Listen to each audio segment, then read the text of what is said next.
It is the Corner Booth Podcast. Travis, Marcus, and Landon back in the midst of summer, the most humid week of the year, it's got to be. This is the ice diaper edition. More on the weather in a bit. We always got to update the weather, but low 90s this week. I saw the dew point this morning was at 74. As I drove into work, I noticed businesses on Main Street in Mitchell, their windows were fogged over. That's how humid it was outside, and the cool inside in the effect of the humidity. So just miserable out. This is my worst type of weather is what we got this week. You're Travis Kriens. I'm Marcus Traxler. That's Landon Dierks, just for the record, yes. Since you didn't introduce us. I did. It's Travis, Marcus, okay. Landon. Well, but they know. People know. If you listen, people know. We're known. We had the weather was pretty good for really good stretch here. Really good stretch. It's time to pay the piper, whoever the piper is. Yep. We're paying him right now. So we were bound at some point to have a week like this, unfortunately. I was out in Spearfish last week, 70 and cloudy. Oh, yeah. Sign me up for 365 days of that. And it almost is that way a lot of the year. You do have to deal with maybe a random foot of snow out of the middle of nowhere in May, or September. But other than that, it's not bad. In the middle of the baseball season, we got some amateur baseball by request, our friend in Parks, and of course, we got to get on the amateur side. Legion baseball, we got Palace City Post 18 Legion baseball. They're at Pier on Tuesday this week. They're back at home versus Sioux Falls West on Wednesday. Landon, you were there for the big home opener a couple weeks ago. First time in 3 years that we've had Legion baseball here in Mitchell. The hoopla, the extravaganza, what was your takeaway with Palace City? Not Mitchell, but Palace City Post 18 baseball, their first time at new and improved Cadwell Park. Well, I think a question that certainly I know I had coming off of the spring high school season and going into the Legion season, and we articulated it here on the podcast, they're in late May, early June, was, does this Legion season, given that they're having a Legion season finally for the first time in 3 years, really, does it bring some more juice? And I think that home opener was evidence of that. I know that the team is kind of similarly around 500 as the spring season was, but there does seem to just be a different energy, a different vibe, if you will, among the players, that I've talked to, and I've talked to them just kind of casually a little more this summer. I shoot from the dugout now. The Cadwell Park dugouts are expanded, and it's kind of a nice place to shoot from. So have a little more interaction with some of the players. That's been interesting. But yeah, I do think it was a big. It's certainly that night in particular. There was a nice crowd. They had several, extra events, if you will. The Post 18 color guard presented the flag. Quentin Wilson, one of the Post 18 players, played the national anthem on his trumpet, and that was very good. They made a big deal out of it, and I think it rightfully so. I mean, it did feel like a kind of an ushering in of a different era. And Marcus, how much have you been able to catch? A couple wins versus Letcher over the weekend. What they won now, 5 in a row, and a good little stretch before things get a little bit tougher here this week. Yeah, and the thing I've noticed is you're going to play a lot of games. They've played almost 30 games now at this point. Some of them are going to be in-state games. The Class A record is 8-7, so I guess it's kind of similar to what their overall record is. But they've won 5 games in a row, and a few of those have been over Class B teams. I saw them on Saturday against Letcher. I mean, quite frankly, that was a mismatch. I mean, Post 18 was a lot better than them, but.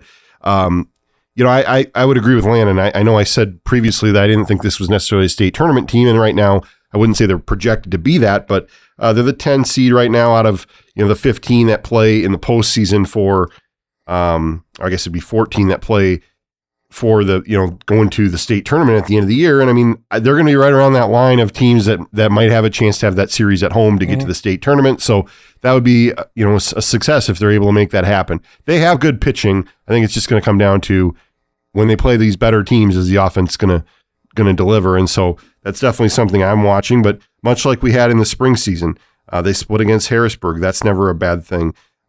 They swept Sioux Falls East. They had a split with Renner. I guess the only thing that was maybe a downer was the Rapid City Post 320. You saw them play, and those were relatively close games, but weren't able to get a win in that scenario. But other than that, I mean, they've really held their own, much like they did during the high school season against a lot of their peer teams. You're looking for some sweeps. You got to sweep some of these doubleheaders, pick up some wins, pick up seed points, what have you there, and maybe get one of those series at home because they've been on the road here the past couple of years. This is a big week right here. They've got 6 games against teams in Class A with Pierce, Sioux Falls West, and Aberdeen.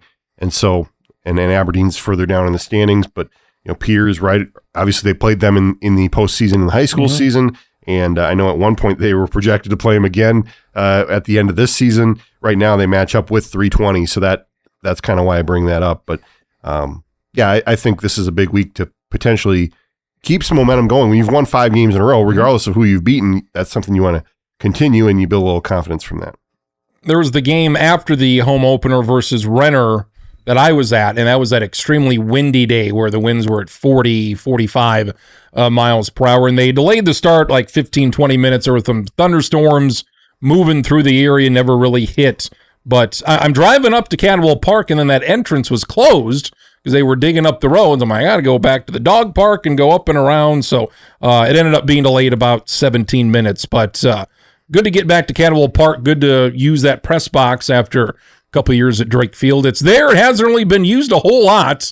State tournament wasn't there last year. There hasn't been Legion baseball for a couple of years. So, have there been a dozen games, senior Legion at Cadwell, or even just used anywhere since they've put in that press box, not counting amateur? Well, I believe the philosophy right now is basically if there's one game happening, it's still happening at Drake Field because they're kind of preserving that infield. And it does look good, though. And if there's 2 games happening, then they'll use Cadwell Park. But because I was going to the ballpark on Saturday figuring, well, it's Letcher against Post 18, it's going to be at Cadwell. No, they still played at Drake, even though they were the only game happening at home. So the thing I noticed is, the infield, I saw it one of the first games they played there. It didn't look any different than before. That's a credit to how well the grass has grown in there, that you didn't notice that it had been, torn up over the last 6 months or whatever. So looks very nice. I'm sure the players noticed the difference there. And the expanded dugouts, that's certainly a plus for the teams that are playing and that sort of thing. So I think when you combine that with the canopy and the press box and all the changes they've made over the last 3 to 5 years, it's one of the prime pristine ballparks in the state for a reason. And we'll have coverage of Legion baseball for Post 18 here throughout the month here at Cadwell Park. Some amateur baseball, a couple wins last night. Parks and Rays beat Corsica 13-4. Mudcats beat Mount Vernon 11-7. Couple games rained out because the fields were too wet from the storms early on Sunday morning. Couple inches of rain in some areas in a very quick amount of time.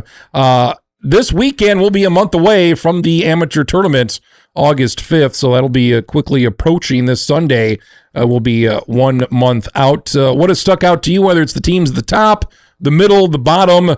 Got Del Rapids PBR and the Del Rapids Mudcats 1-2 in the latest rankings. You got Alexandria at 3 and Canova at 4.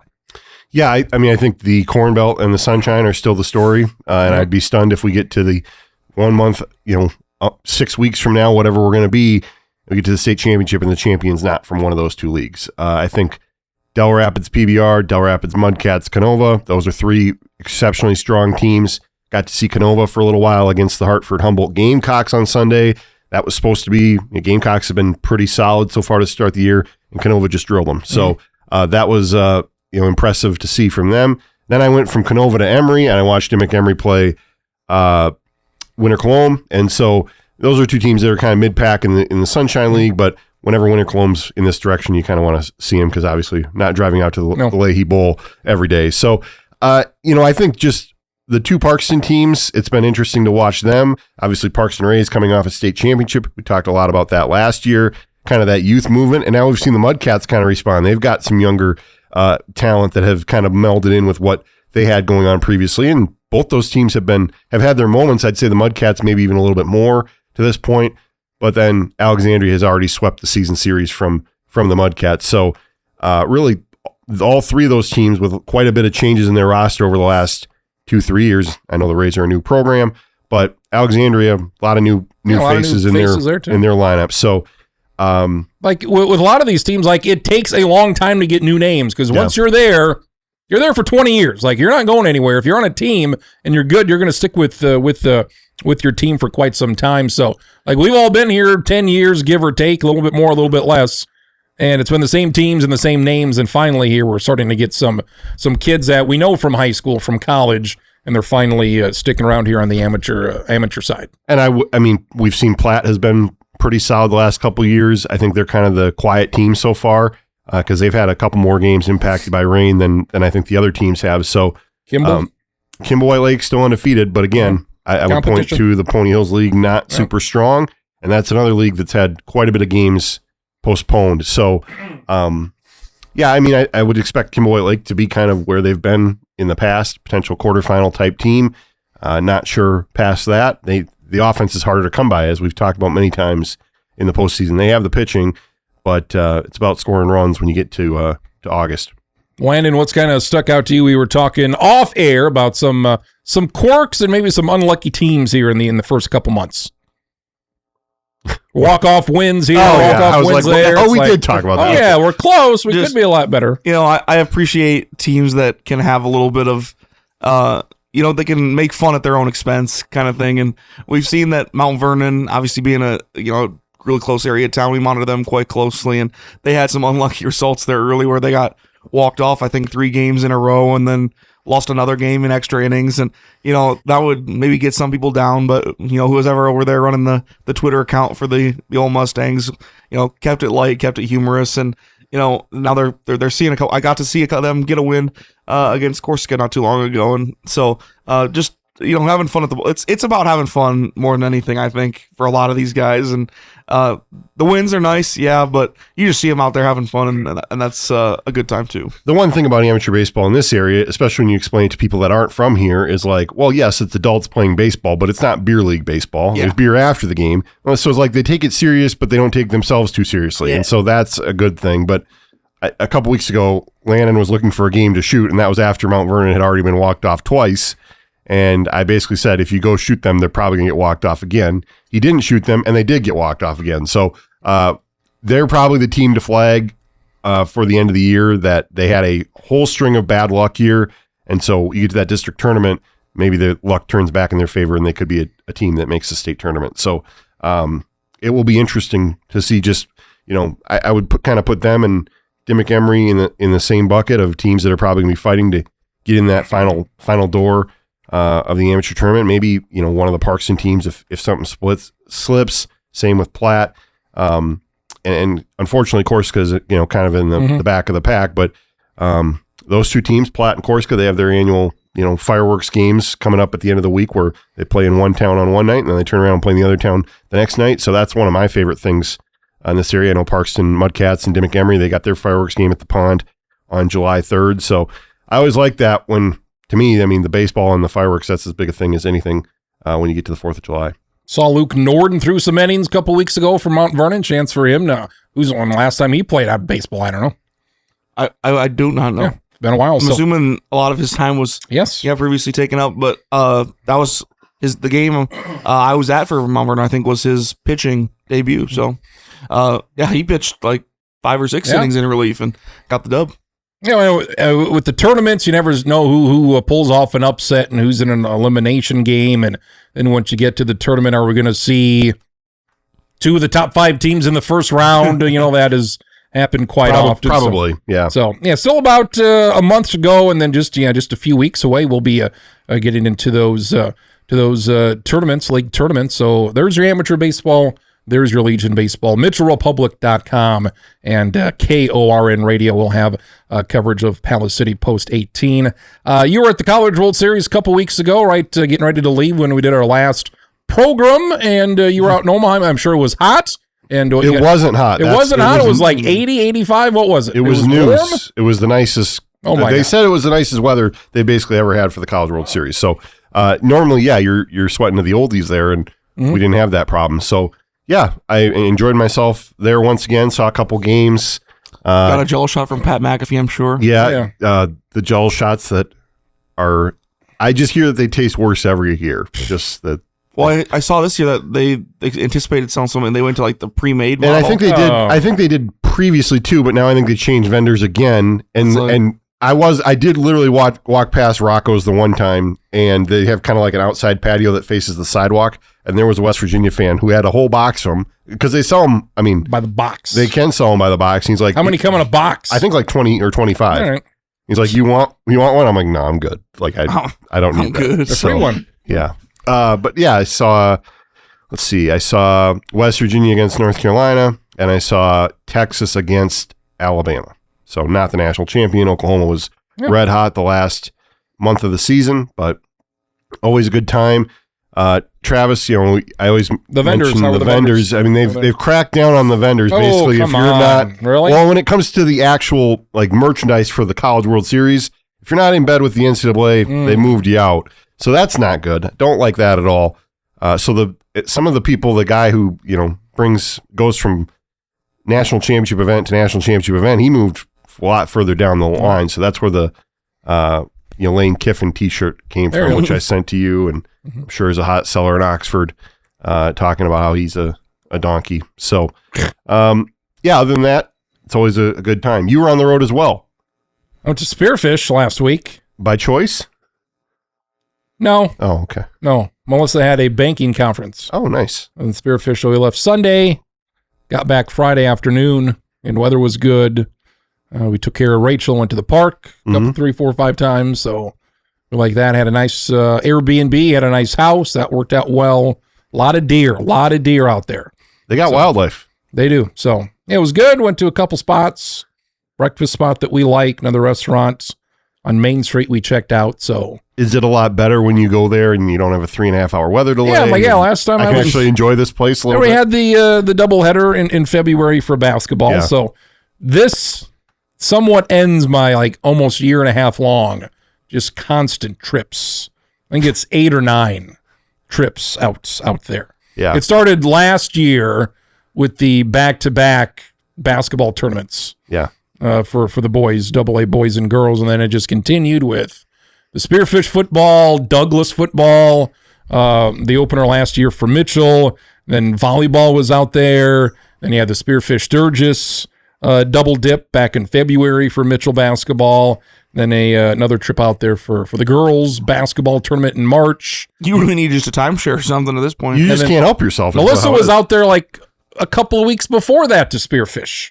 Yeah. Where I was going to go for the weekend, but then things changed and I didn't, so that was another trip. So it's been, I kind of know my way around Spearfish now.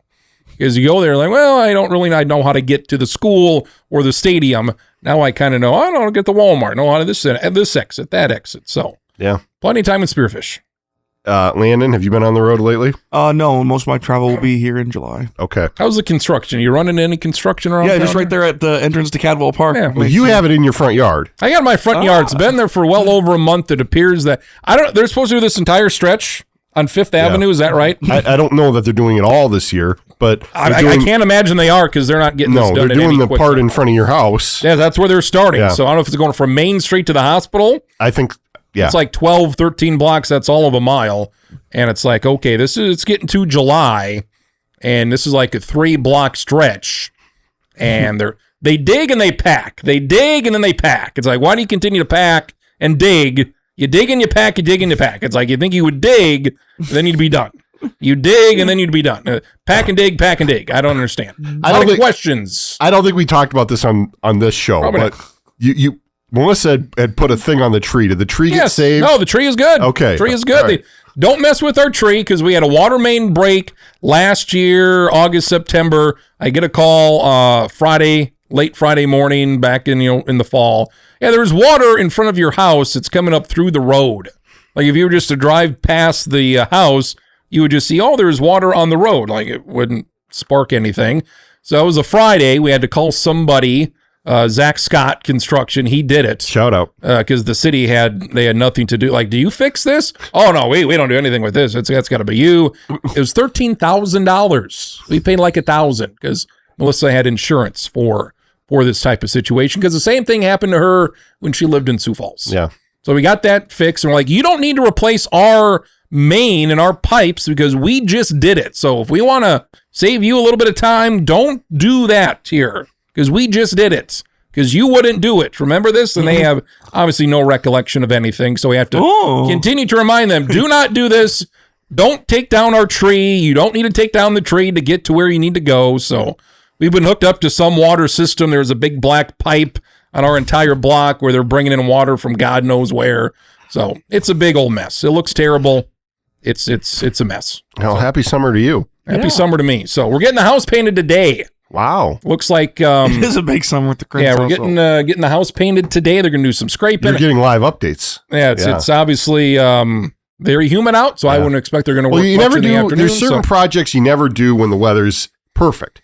Roofing a house, painting a house. You never do those things. Baling hay. How You about go that? baling hay. You only do that on a 90-degree day. Somebody's gonna bale hay this week. Square bales. Yes, I can personally attest to doing that in the past. So yeah, there's just certain things. And if you're listening to this podcast while you're baling hay, shout out to you. Good job. So go inside. Yeah. So I'd imagine this paint job is going to take into next week. I would expect it's going to be maybe a 2-week project just because of the weather. And if we get rain, that's another issue. So, yep. There we go. Podcast being brought to you by James Valley Landscape Solutions, Jimmy John's, and Marlins. We've got the World Cup. We got basketball. We've got trivia. We've got quarterbacks who like to bet on things. All that coming up next. It's Landon. It's Marcus. It's Travis. It's the Corner Booth here on KO. You were worried people here, Trav. I think people thought the podcast was coming to an end after 22 minutes. No, about 20 minutes in, we got our little break and we got all the other stuff. So, Jimmy John's, James Valley, and Marlins podcast back next. At Jimmy John's, we don't make sandwiches. We make the sandwich of sandwiches. We use fresh veggies because we don't hate salads. We just feel bad for them. We make our sandwiches exactly how you want because you're the one who's eating it. And we bake bread all day, every day because stale bread isn't bread. It's croutons. Sandwich history is written by the victors. Good thing we have legible handwriting. Jimmy John's, the sandwich of sandwiches. Order pickup or delivery on the app. Hey, this is Dylan with James Valley Garden Center. We have all the garden needs covered, from flashy annuals, hardy trees, vibrant shrubs, and gorgeous perennials, all ready for you to create a beautiful and vibrant garden. Speaking of vibrant, have you seen the cool round purple flowers on Main Street Mitchell? It's called allium, and it's part of the onion family. We have them in now if you want to add them to your garden. James Valley Garden Center, 600 West Spruce. Let's go outside.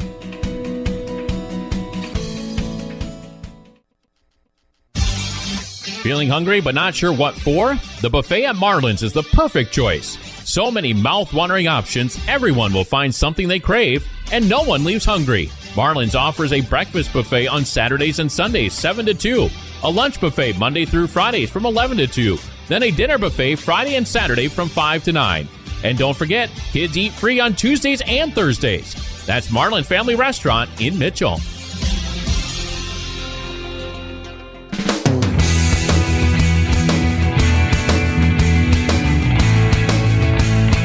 It is the Corner Booth. We're not quite done yet. We got, an hour to go, I'd say, based on recent memory. Probably. So. Marcus, Landon from the Mitchell Republic. I'm Travis. If you're listening to this, you know how long it's going to be. We don't know how long it's going to be. You got it. Because you can look at the thing and you know how many. Yeah, you know how long it's going to be. It's a minute to an hour 15, hour 20, give or take. Yeah. Depending on what happens. World Cup going on. We're in the knockout stage. I'm going to ask some questions here because I'm not quite sure. Canada beat South Africa yesterday 1-0. They move on. South Africa's out. That's how the knockout works. Got 3. Yep. This is an actual 32-team tournament now. We had 48. Why did they add 16 more teams? Why did they add? We talk about the NCAA tournament. Why did they add? Why did they feel the need to add all these Why are teams? you asking? Oh, yeah, money, but these were just... Were any of these teams, I guess, that would not have gotten in, did any advance? Maybe a couple? Oh, yeah. Several. Yeah. I mean, Cape Verde was the lowest ranked team, I think. Haiti was, I think. So the second lowest ranked team out of the whole 48 that made it, and they're through. They got second in their group. They didn't even have to sweat it out as a third place team. So 3 ties for Cape Verde, and they moved on. Yeah. They get Spain. Who they get coming up? They get Argentina. Oh, yeah. That's right. That's going to be tough. It's going to be tough. It was like a the one ageless versus Lionel Messi and his 6 goals. Yeah. Which is one of the stories of the World Cup for me. What else do you want to know? Got 3 matches Monday. U.S. plays Wednesday versus Bosnia. Yep. And Herzegovina. And both of them. They're both there. Mm-hmm. Should win that. You'd expect them to win that. They're pretty big favorites. And then get them to the round of 6. Who would they play then? Either Belgium or Senegal. Yeah. Probably Belgium. I mean, they're both top 20 teams in the world. So like, Belgium has underperformed in this World Cup up until this point, but they did get through. And the U.S. has been, how far have they gotten to the round of 16 once? they got to the quarters once. 2002. And that was, they played Mexico, Got to the final 8. beat them, and then lost to Germany, I believe. South Korea. So this is a chance. It was in South Korea. And they lost South Korea? I think so. That's tough. Didn't they? Or Yeah. Anyway, I Maybe they just looked it up. It's not a big deal. not We too got it. So chance probably win 1, maybe win 2. Maybe win. I think I heard this. I believe this is probably right. The match Wednesday night at 7 versus Bosnia and Herzegovina. It's the first time they've ever had a knockout stage game in prime time. I saw that too. In U.S. history, has always been in Europe or wherever else, and this will be prime time. 7 I o'clock. distinctly remember watching the United States against Belgium 5 in the morning. In 2014 when it was in Brazil, and that was like a mid-afternoon on a weekday. Yeah. It's been a good tournament so far. Very good, so good. Highly entertaining. Like Landon said, you've had the stars show up, the Messis, the Erling Haalands, right? Isn't that? And you got Mbappe. Is that Mbappe and Ousmane Dembele have been great for France. So these are players that we've seen before. I mean, Norway has not made it recently, but having very significant World Cups to this point, you've had the underdogs like Congo and Cape Verde and Algeria. The match the other night that with last Algeria match, and Austria, that was wild. I thought for it being like the last day of groups where like you really like you finally learn the whole bracket and definitively who's where. I thought it was really, really sleepy through the first 2 waves of games. And then my God, that Austria-Algeria match was maybe the most compelling match of the whole shebang and came right down to it. Did you catch wind of any of this, Travis? No. No? Well, so this was where Algeria and Austria, it was in their interest to just tie because both these teams would advance. Mm-hmm. And if one of them won, it would knock the other one out. Iran would be in. Hey, let's not. Was it 0-0? It was 3-3, Travis, including 2 goals in the last 3 minutes. Hey, they messed that up. Yeah. Well, truly, nothing from the 70th minute to the 92nd minute. Nothing happened. Yeah. They just kicked it around like they were a whole bunch of kids at the playground. Like they stood around and did nothing because again, it was at 2-2. Both of them were through, and then Algeria decided to go for it. And then Austria just fell asleep for about 2 minutes. Algeria was like, "Okay, I guess we'll score here." Yeah. And Iran almost. And their star put it in the back of the net in the 4th minute of 90-minute stoppage time, and all of a sudden Austria was like, "Oh shit." Yeah. We're out. Yeah. And, I'm sure the Iranians were just going berserk there.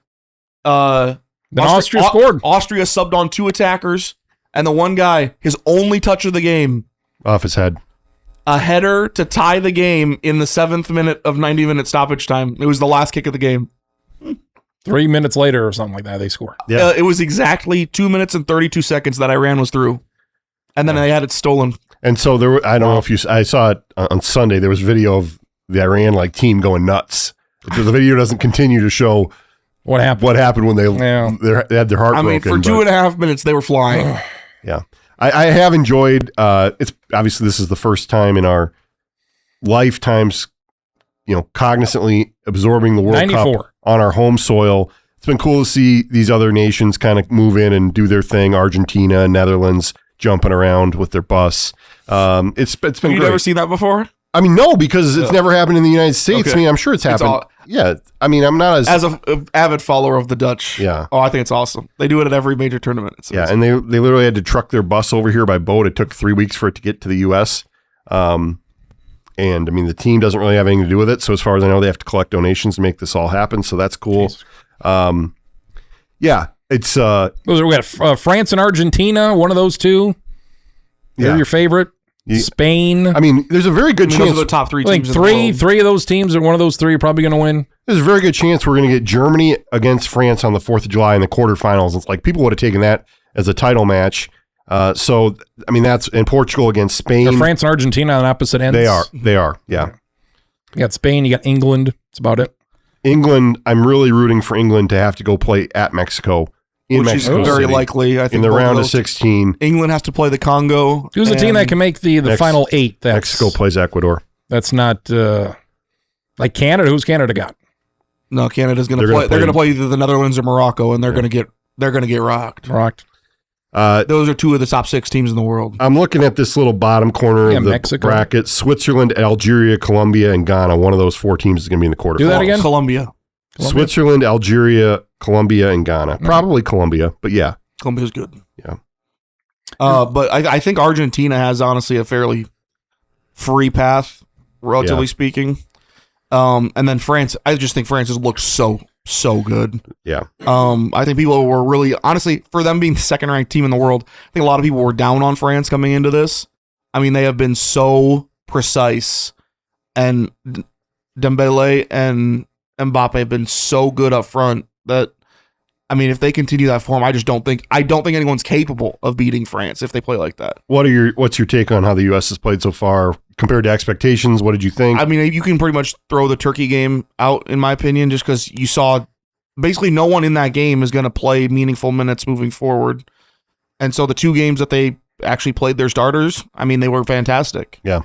I mean, the one goal they gave up to Paraguay was basically off of an extended set piece, so it didn't even really come in the run of play. So that was really my biggest question coming in, was how was the United States going to be able to defend, some of these teams that can be dangerous? And if they defend the way they have been, I mean, I'm not going to say they're going to shut out all these teams. That's just not going to happen. Once you play the Belgiums and the Spains, if that were to pass, like, they're going to give up some goals, but they've been dangerous enough in the attack that I believe that they could win some of these. I think they could potentially, I'm not saying they will, this might age very poorly, that like if they end up playing Spain in a quarterfinal, I don't think they're just going to roll over to Spain. Yeah. Like, they could potentially win that game. It's going to be hard, but like that would be wild. I mean, to see the United States maybe play at a FIFA World Cup semifinal would be, I mean, unbelievable.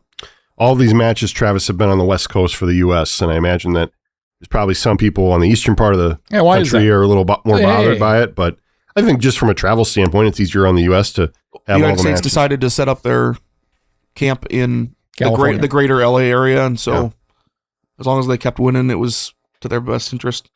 I was watching a Cubs-Mets game the last week. Mm-hmm. What a segue. Afternoon. And I'm hearing something. I'm hearing something in the crowd. What is New York crowd on a Wednesday? Oh, yeah. Like, what is this?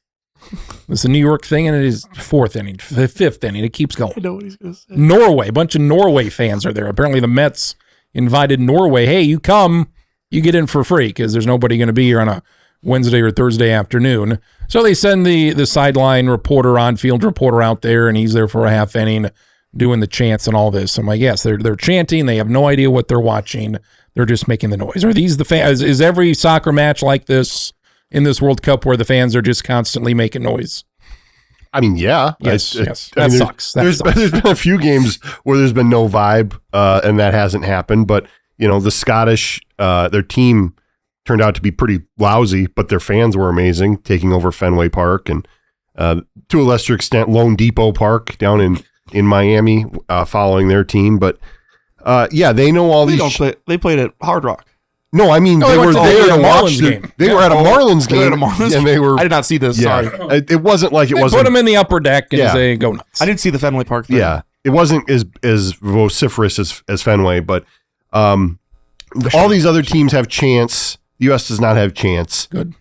It's okay. I mean, like after a while, it's like, okay, like 3rd, 4th match of this, it's like, yes, you make noise the whole time. It's like you're not even really reacting to what you're seeing. You're just there for your own good. You're just there to have a party. Okay, but be damned what's going on this. Yeah, they score a goal. It's like, yeah. But what exactly is wrong with that? It's like, well, there's nothing wrong with that. I tend to agree with that point, that I don't think there's any, but also just like, I think man or like person made noise is better than maybe at the time I went crazy for it. I think I did, to be honest. But I vividly remember in 2010 when the World Cup was in South Africa and the vuvuzela was huge. Yeah, I mean, like, if you have noisemakers like that, I mean, if you're just blowing the vuvuzela for 90 minutes, yeah, you're kind of It literally sound like just mosquitoes in the TV. So let me take another left turn. WWE's had a lot of pay-per-views in Europe the last couple of years. Okay. And they've got, good crowds in Europe. They're very loud and vocal like the soccer crowds. And then, the first couple times, like, this is really cool. They're just, whatever you do, they're just lively as hell. Then after a while, it's like, okay, you're not really actually paying attention to anything we're actually doing. You're just loud, and there's really no reason for us to do anything because you're just making noise. I'm in a headlock, and you're going nuts. It's like, you're not here for this. You're just here to see it and make some noise. And it's like this, like that Mets-Cubs game, it's like, and even the guy that they were talking about with Norway, it's like, yeah, we have no idea what baseball is. We don't know. We're just here to make noise. It's like, yes, you are here to make noise, and it's like, well, if you're from Norway or Scotland or some of these other places, they have never seen baseball. That's part of our culture. And that's what's been great about this World Cup is the people going to Buc-ee's and the people having free refills at a restaurant and the things that we take for granted. It's been cool to see other people experience that and realize air conditioning. Yeah, the people that I was following the one. There was a couple who was from England who was taking an RV around the center of the country and going to places that we would not bat an eye, but they're amazed by it. So that's been great. Any other thing you've seen like the Buc-ee's thing or they're just amazed? It is an amazing place. Yes. Anything else that you've seen online that normally it's like, yeah, whatever, but Waffle House has been the other thing I've noticed. People in Europe are like, what is this? This is unbelievable. Yeah. Well, they basically said like, all of this food is unhealthy, but it tastes so much better than anything we have back home. And that's probably accurate because we have that. I think this is more like directly World Cup related, but like people have been marveling at mostly like the halfway indoor stadiums. So yeah, but like they were all led to believe, I don't know, that America's stadiums were all terrible and not meant since they weren't like purpose built for, but like Reliant Stadium energy. I believe it is Reliant again. Is it? I think so. Yeah. Okay. In Houston, that one has got a lot of attention. Obviously, SoFi, just because it's Jerry World. Like the one in Houston's not even like wouldn't be in our top 10 of this is an amazing the stadium. way people have been reacting to the way the World Cup has gone down in Houston. You'd think that's like one of the like 5 best venues in the whole world. Yeah. The Seattle Netherlands played Sweden in Houston. That was last weekend, and it was hot, much like it is here. And then the stadium was air conditioned, and the fans just loved it. And because it's like, this is so much better than sweltering outside. So my uncle who lives in Houston, and it has some Dutch in him. I don't know if he went to he wasn't planning on going to any matches because the ticket prices were so crazy, but I got to think he made it to one of the Fan Fest, things at least for a little while. So we talked about Kansas City. What's happened in Kansas City? They've had a couple matches so far. They got more coming up. I have cousins who live in the Omaha area, and they went to the first match of the whole thing in Kansas City, which was Argentina against Algeria. And my little cousins, who I think they both still play soccer. Certainly, the one of them is actually a pretty good youth soccer player, and so he's I think 12-ish. And so it was a big deal for him to go and watch Messi play, and Messi scored a hat trick. Oh yeah, like I just think that I haven't talked to him yet, but I have to assume that was like a life altering almost moment for a kid. And this Algeria-Austria game was in Kansas City, and it was, people were ready to call it the disgrace of Kansas City because they thought it'd be a 0-0 tie where nothing would happen. And it turns out to maybe be the epic game of the group stage. They have Colombia and Ghana on July 3, nothing in the round of 16, and then they have a quarterfinal, potentially would have Argentina again. Yeah. There was a minute there where it looked like maybe that quarterfinal would be Argentina against Portugal, Ronaldo against Messi. Did not line up that way. It'll probably be Argentina-Colombia. Yeah, but still going to be an absolute ripper of a game, I'm sure, because Colombia, they had completely taken over Miami at least once. I don't know if they played more than one game there, but I guess Colombia-Portugal was the toughest ticket of the group stage in Miami because of Ronaldo and how many Colombian demographics. The demographics. So that could be an all-timer. When we first did a show last time, the NBA Finals were just about to start. Mm-hmm. Knicks ended up winning 4-1, which is not something we picked or thought would happen. I had Spurs in 7, and it was the general consensus was at the start of the conference finals. It's Thunder Spurs. This is the real finals. That was a great series. They go 7. Knicks blow past everybody, blow past Cleveland. They got a week and a half off. And it was, okay, the Knicks, they got a shot. Spurs are still going to win this, but this should be a good series. And then the Knicks take the first 2 games, and it's like, Knicks are going to win this. This is a cakewalk. And it wasn't a cakewalk. Spurs blew it time after time. But you could make a significant argument the Spurs they should have swept. Could have or should have won all 5 of those games. Somebody said they led for 73% of the series. Yes. It was ridiculous. Yeah, and they had double-digit leads in every game. They had the 29-point lead. Was it game 2? Which one was that? Game 4. No, that was Game 4. That was like they had to win it. That was tie at 2-2. And they had it's like, okay, 3-1, you're going back home. They had a nice lead in game 5, and fourth quarter came around, and they blew it again. So a little both, you give the Knicks credit for doing what they did, because, they did that multiple times in the postseason. They would come from behind.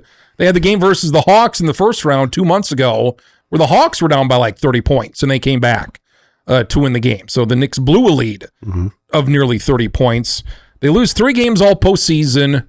2 of them were by 1 point. So it was, whether you think, the Knicks, they're not a NBA championship caliber team. They almost ran the table. They came as close as anybody to running the table with a pair of 1-point losses. I thought this was the best finals since 2016. Cleveland comes from behind to defeat Golden State. I was thoroughly entertained. Ratings were record ratings, best since 98. It was the Knicks' story of the 50 years. It was the Spurs in Wembanyama, one of the youngest teams ever to win if they would have won. I thought this was the best finals in 10 years. Yeah, the Golden State-Boston finals was pretty good a couple of years ago. But I can't think the interest was there. You've had, Boston, was it Boston-Dallas a couple of years ago, which I don't think I watched any of that.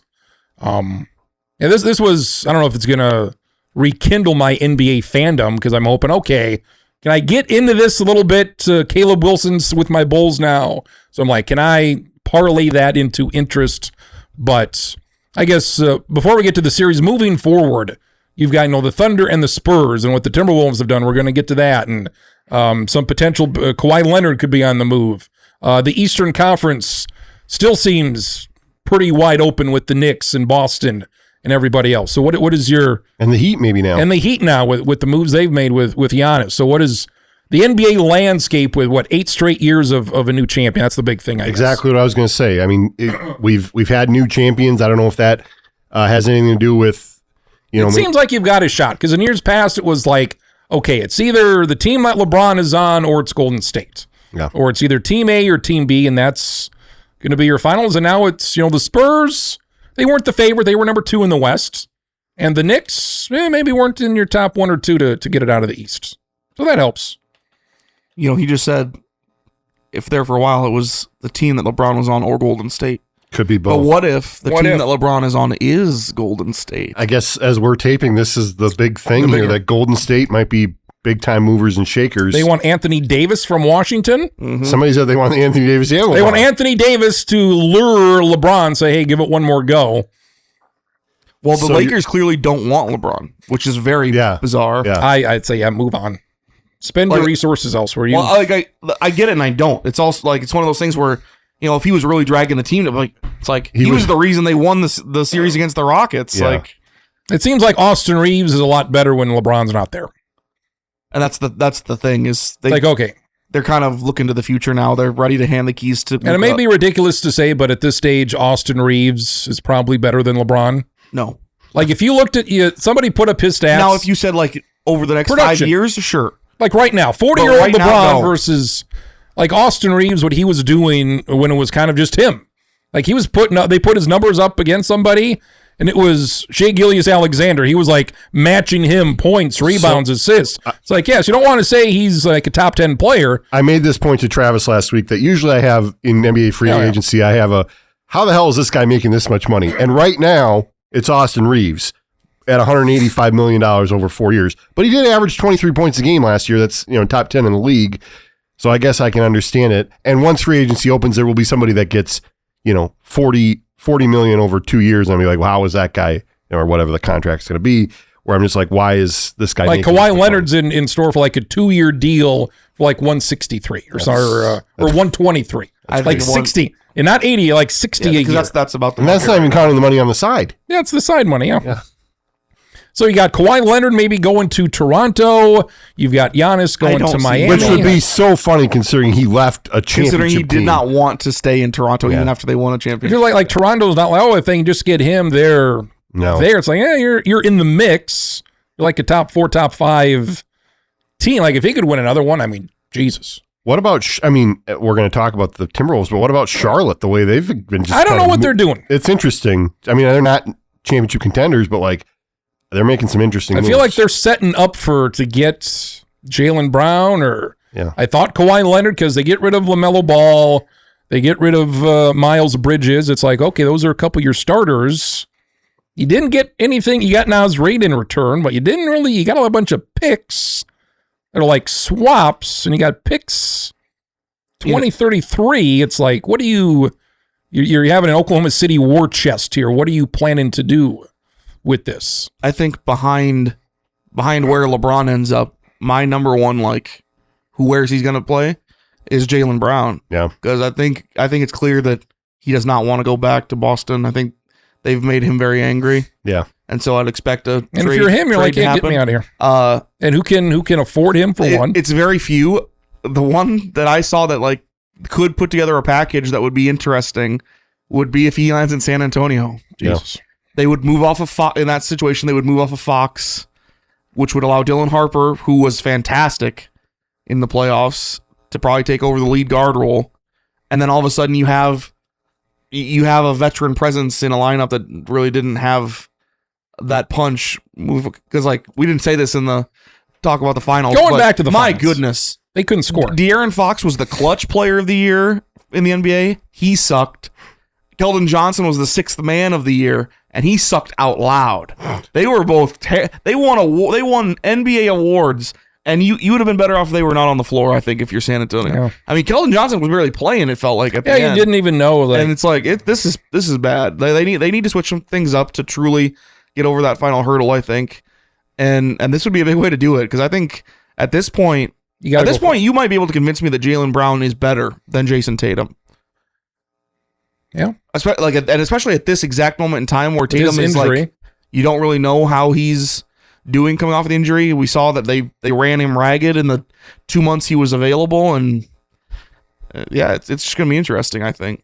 This free agency does have my attention more than many of the free agencies in the last 5 to 8 years, probably. Seems like the NBA it's like a 2-week period where everything happens.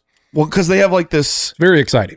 Technically, free agency starts tomorrow. But you can't make it this on Monday. I think but then there's a whole week where you can agree to contracts, but you can't officially sign. And July 4th holiday, always exciting. So we'll see if there's some other move that's not expected. Yeah, the Spurs, they just couldn't score at the end of the game. They didn't. Okay, we got to. They didn't know who they wanted to go to. The one game they did win, Game 3. De'Aaron Fox hit a couple shots, big shots late. It's like, okay, that you're the closer, because Wembanyama, it's just whether he got tired or whatever. He just didn't have, he doesn't have a go-to move. It's like at the end of the game, they had the final possession at the end. Okay. Throw it to the basket. Tip for him. They tried that, but it didn't quite get there, and Towns got a fingernail on it, and Wemby was it Castle or somebody was going to get it? For Castle, perfect pass. You're wide open for a layup. So he's great, but offensively he needs to add something to his game, because I think he's still only 21, 22, 20 now. So it's tough. There's time. We'll get there, I think. Did you want to spend a little time on the Wolves? Sure. And the very interesting series of movies. I like it. Like point guard was their big need. So you got, a top 5 point guard. He's 24. If he stays healthy, that's the only question, really. That's a significant. And let's be honest, that's a significant question. He played 72 games last year. Charlotte was excellent after January. They had the best offense in the league. And didn't quite make the playoffs. They got in the play-in. They went 1-1. So from their aspect of we're a borderline playoff team, maybe we could parlay this into something to be a top 4 team in the East. But you give up Naz Reid. I know people like Naz Reid, but 6th man on a really good team. I'm sure Charlotte will love him. The picks are kind of meaningless. But if LaMelo Ball stays healthy, I think this offense is drastically better. No, it's you, Marcus. How do you feel? You're a Wolves fan. I am. I'm going to play devil's advocate here. Card-carrying Wolves fan. How'd you feel about it? I don't care one way or the other. So I agree point guard was a need. You look at what sort of happened last season with Ant getting double-teamed a lot. You got to take some pressure off of him. He can't be the point guard all the time. He can't be everything for the Wolves. And LaMelo Ball is, he's a facilitator probably number one, or more so than he is a scorer necessarily. So that's good. But I think some people are just free. Like I told Travis, if his name was LaMelo Smith and not LaMelo Ball, and he had all this baggage with him, I think you'd have less of a reaction. But I do worry that between trading Julius Randle and Naz Reid, and I mean Julius Randle, like the way the playoffs ended with him, it pointed to him having to go. And I think people thought, well, Naz Reid's going to be staying. Well, you got to give up a guy like Naz Reid to get a LaMelo Ball. So I'm worried that you filled the point guard position, but now you got a big hole in the 4 spot. Their defense now is becoming more and more reliant on Rudy Gobert, who only has 2 more years on his contract. I'm wondering, is there another move coming? They're going to sign somebody. They're going to sign a power forward. Whether or not, who that is. And also, does this mean that maybe Yohan Berenguer is that combining the Twins reliever and this young French kid? Is the young French kid, is he ready to go? And I don't think he's a power forward. He's more of a center. So at least that's what I've been told. But you got to get him out there. You got to get him out there. So I guess we're going to find out. I'm not totally sure how much better they're going to be. I think the guard situation is going to be better. You couldn't roll out Mike Conley for another year. We're clearly at the end of that rope. So I don't mind it, I guess, would be my take. Now here was my big question, and really because I don't know where I still don't know where I land on it. I have to see it and how it plays out. What was weird to me is, so they seemingly traded Randall so they could free up the money to extend Dosunmu. They get Dosunmu. And I would have thought, with the fact that they committed $23 million a year to Dosunmu, that you were then paying Dosunmu to be your starting point guard. And then you trade for a point guard and get rid of the power forward that looked like he was going to be the one that just slotted from 6th man to taking Julius Randle. So you got rid of your power forward slot entirely and then committed, but an F ton of resources to the point guard when you already have I know he's not a pure point guard, but you have a guy in the front court who's at his best, one of the top 5 players in the league. I just don't know if I agreed with that philosophy. It feels like you paid now 2 guys who are the only thing that they're going to be doing is taking the ball out of Anthony Edwards' hands. I agree with that, because now your backlog is in with the guards rather than with the forwards. So I don't know. I think I like Dosunmu. I like that they kept him, but everybody has a price, and you're just making him the 6th man now, right? Because he's got to be now. You're not paying $23 million, and he was so good in the postseason. I don't think that can be understated. He was really, really good in the postseason. I think he's a starting caliber guard in the NBA. I'm not fringe, in the right situation, he could make an all-star appearance every once in a while, maybe, sort of situation. He's not to the caliber of LaMelo Ball. I don't believe that, but it just felt weird to me that all of a sudden they spent a lot of money on the point guard position when your 2 guard is he's your building block piece and the best player on your team by a lot. That always feels weird to me when usually I would say if your 2 guard is your best player, you probably want to invest more for your second best player to be a front court player. It just, especially right now where it feels like, for a long time, we went through this swing where the 1 through the 3 was the dominant kind of position in the NBA. Well, now you're looking at a lot of these 3-4s, and then the guys who are kind of the Wemby's kind of the weird one that's a 4 or 5. Well, you saw what OKC did in the draft. They get Mara from Michigan, who's 7'2". You're our Wembanyama stopper. Yeah, you need some big dudes now again. You just do, and the fact that you surrendered 2 of your best big dudes, if you're the Wolves, has me a little bit worried. You got Gobert, so he's still going strong in his early, coming up on mid-30s. Don't get me wrong, he's still And as long as he's in the league, I think will remain one of the premier shot blockers and therefore one of the better defensive players in the league. But every year he gets more and more limited offensively. And maybe with ball, that'll help him with some lobs and just something to, hey, give us 10, 12 points a game, whatever it may be. That's what you're getting right now is I think he was probably in that 12 to 14 point range this year. And I like it because, the Spurs series wasn't particularly close. They got game one, people went nuts, and then they got swept the rest of the way. And did they get two? No, it's 5. Or Wemby got suspended for the one game. It did go to 6. And then it did. It's like if he doesn't get suspended, it it's went probably 4-2, but the overall point differential was like plus 120 in favor of. And they got rocked in that game. They're probably not ever reaching the finals. They would need an injury somewhere along the way. I agree with you. You said earlier, that there's maybe one more move coming. I think there has to be one more. I don't know if it's going to be a big one or it's got to be fairly significant. DiVincenzo's making like $12 million. He's probably not playing next year. The Achilles. You don't have him, but the guy Green, the other guy they got from Charlotte, making like 14. Mm-hmm. So if you can make the salaries work, that's 26. The second apron, Marcus, are just barely under that. So if they want to go over it, by all means, it's going to be, and they don't want to. They got to stay under it. So if who's out there for like $30 million? How do you finagle the money? Yeah. Could you make a trade for somebody pretty significant for $30 million and just, okay, we're at our absolute limits? Maybe they're talking like a 5-team trade with the Bulls and the Hornets. Like all of these trades that have happened are becoming some one big 20-player, 15-pick trade. It's like, so maybe they're getting something else out of this that hasn't quite been figured out yet. Probably by next week, we'll know. But I do like that they made a move. They've been very aggressive. Tim Connolly's been aggressive. It's like, hey, do something. Yep. Don't be like the Twins and do nothing.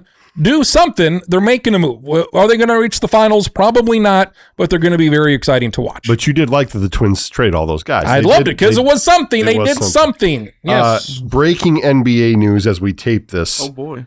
9-year NBA veteran Malik Beasley indicted on federal charges related to gambling in a sports betting scheme. I just saw that. So he's off the list. He's off the list. Okay. Timberwolves news, too. Terry Rozier, off the list. He was once a Timberwolf. Beasley was. And I like it. I'm going to talk to one of our friends tonight. He's going to hate it. Yeah. And again, because of the because he's got a long standing history with that family. Yeah, and it's like if his name was LaMelo Smith, it wouldn't be a big deal. I saw a stat that said like when LaMelo Ball was out there, like the shooting percentage for everybody from Charlotte was better. Yeah. And their offensive rating was much higher, He does have a certain gravity to him. Yes, he's an exciting player. He's a hell of a passer. He gets guys open. He'll find you. So Minnesota's offense should be better. He was second in three-pointers made in the whole NBA last year. And Charlotte's offense only his teammate should be worse without him. Probably. Because they played so often without him, so you can say, okay, with or without him, it's like it's a vast difference. Yeah, but Charlotte is so young, and some of those players are so up. Like, I think Charlotte... This might have been very strategic on Charlotte's part. We'll see, but like it might be an addition by subtraction. I feel like they gotta make another big move because the way they're Kobe White's going to be their point guard, and Kobe White was really good last year. He's good. You got Con Knippel, very good. Ryan Kalkbrenner was really good for them as so they're very young. They've to reach the upper echelon of the East. I feel like they need one more all-star level guy. Like they need to bring in somebody. That is their number one. They traded away Grayson Allen and one more from the Suns. I forget who it was. Ryan O'Neal. Who was it? Royce O'Neal. Who they're just bench. Those are bench. Those are depth pieces. Absolutely. So I feel like they need to make like Jaylen Brown. They need to get a big like if they get him. Okay, now we're talking. But what they did with they opened things. Malik Bridges, Miles Bridges. Open up some money. Yeah, they opened up money and. That's what they did with the LaMelo Ball thing, too. I mean, so whether they do it this year or during the season or something, they got a lot of picks and they got a lot of money. So, NBA, very interested in the offseason. Very, very interested. The Knicks, my one problem was that it's like we kind of go a bit too far with, we were talking earlier about, Karl Anthony Towns. He's a Hall of Famer now after the first 2 games of this series when he didn't really do anything. Those last 2 games, he just outplayed Wembanyama in those first 2 games and he had his usual 20 and 12. Yeah. And then the last 3 games, he disappeared. It's like, no, very good player, multiple-time All-Star. I don't think Tony Towns, he would not have my Hall of Fame votes. Jalen Brunson going to the Hall of Fame. He's probably going to go to the Hall of Fame. Should he be? Maybe, maybe not. But those first couple games, I didn't think he played all that well. The game one, he had the 30 points, but he had the 30 shots. It's like, well. And Dan Lebitard was saying, are we sure this was a good game? Because this was not. He made big shots down the stretch, big fourth quarter. Okay, but it's like both offenses in game one were terrible. So like I'm not gonna read too much. And then late, had the 45-point game to close it out, and that's a Hall of Fame type performance. But if you look at the series on the whole, I don't even think Cat was their second best player. It was OG Anunoby he was the best guy the whole series. It was absolutely Jalen Brunson and then OG. Yeah, no doubt about it. I'm happy for Karl Anthony Towns. Obviously, he put in long, hard years for the Wolves when things weren't going very well. People are always knocking him. So I'm happy that he got to have that championship moment. I'm less thrilled with just the people that have to sort of beat themselves up over, Minnesota sports, let another guy go. It's like players leave. Players leave sometimes.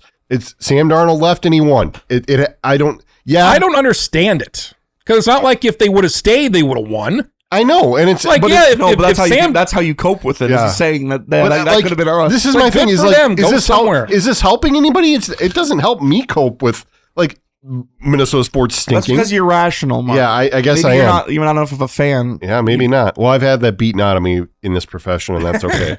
So good series. Really liked it. Good storyline. So going forward, hopefully. That was about as good of a 5-game series as you could have possibly. Yeah. Every game was close. I would agree with that. Yeah. Big game comeback. So I was happy with it.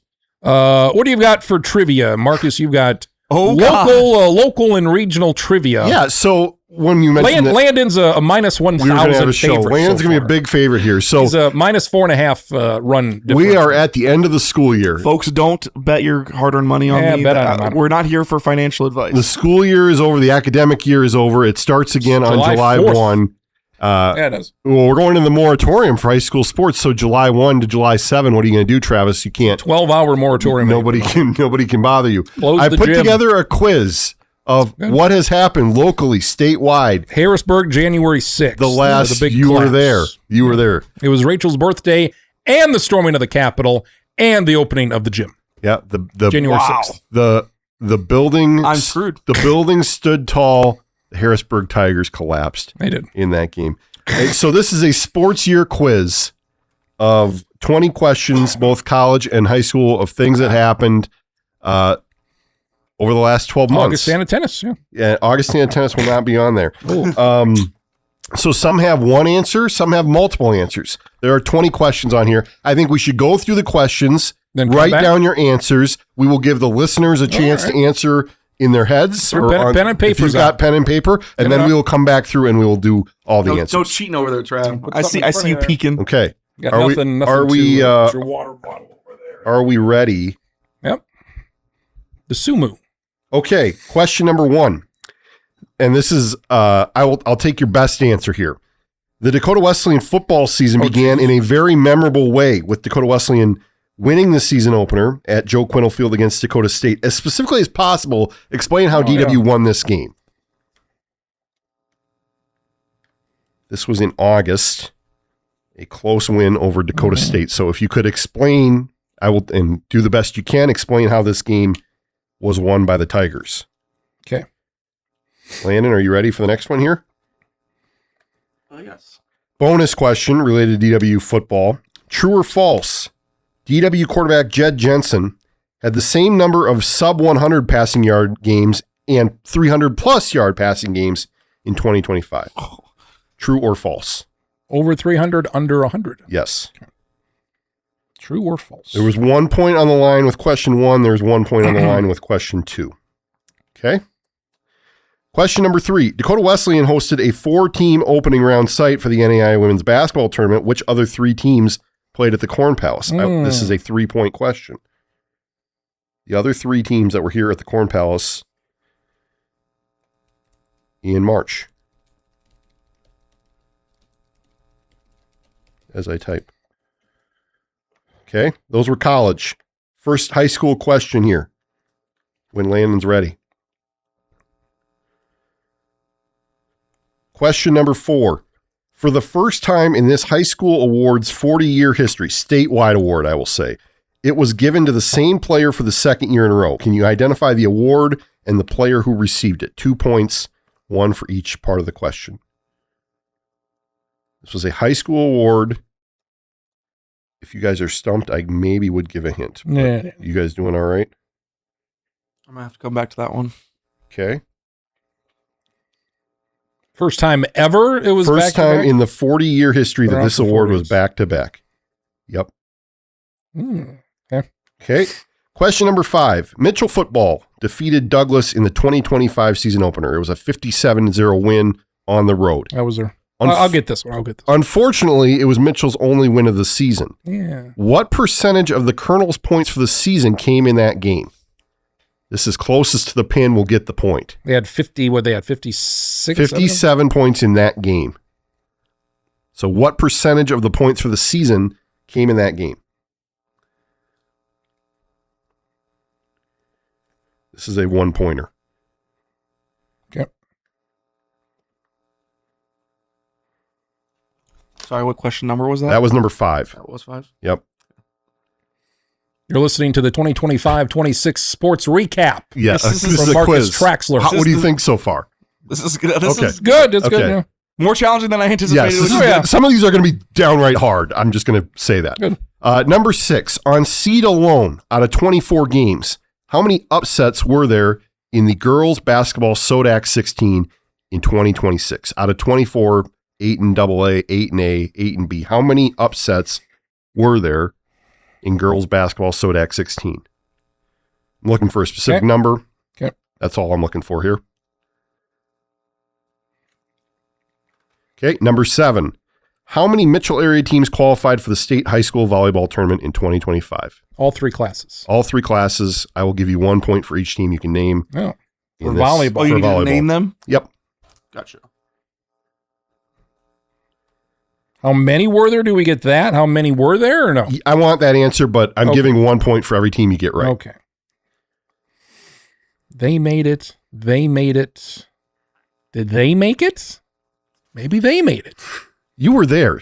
This is Well, I when- only this did. is- I was thinking I could have driven there and driven back home, Yeah. and then driven back out there the next day. The You thing wouldn't got wa- done at noon. You wouldn't want to do that, I though. wouldn't want to, but I could have. That thing got done at noon. Okay. Question number 8. Landon, are you ready? Yep. Out of 6 number 1 seeds entering their respective state tournaments, how many number 1 seeds won a state basketball championship in March? 3 boys, 3 girls, obviously. How many 1 seeds won the state title in March? Looking for the number. I guess if you tell me who it is, I would Mhm. maybe take that too. Landon's thinking hard. Give him a minute to think. Well, yeah.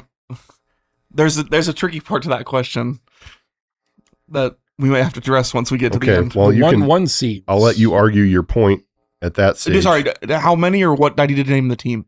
Just how many? How many is what I was looking for. Okay. Yeah. Yeah, I think we're good with that. Okay. Landon Dierks. Mhm.